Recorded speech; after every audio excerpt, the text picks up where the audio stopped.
एक बार की बात है। एक बार एक अध्यापक एक संपन्न परिवार के शिष्य के साथ कहीं जा रहे थे। तो उस शिष्य को कुछ मजाक सूझी क्योंकि उसको रास्ते में किसी गरीब मजदूर के जूते दिखाई दिए।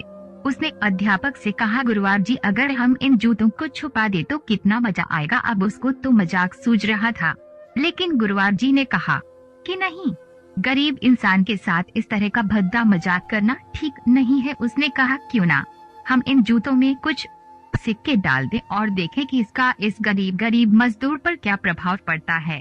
उन्होंने ऐसा ही किया।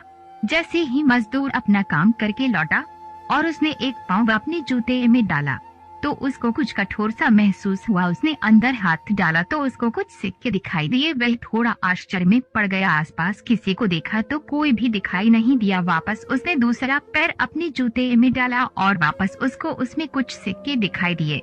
अब दोनों जूतों के सिक्कों को उसने अपने हाथों में रखा और प्रभु की तरफ इशारा किया है। प्रभु, पता नहीं किस भले मानुष ने ये सिक्के मेरे जूतों में छुपाए हैं, लेकिन जिसने भी छुपाए हैं उसको मेरी दुआ है ताकि इन पैसों से मैं अपने बच्चों और पत्नी के लिए कुछ खाना और दवाइयाँ ला सकूंगा। और इतना बोलकर वह चला गया।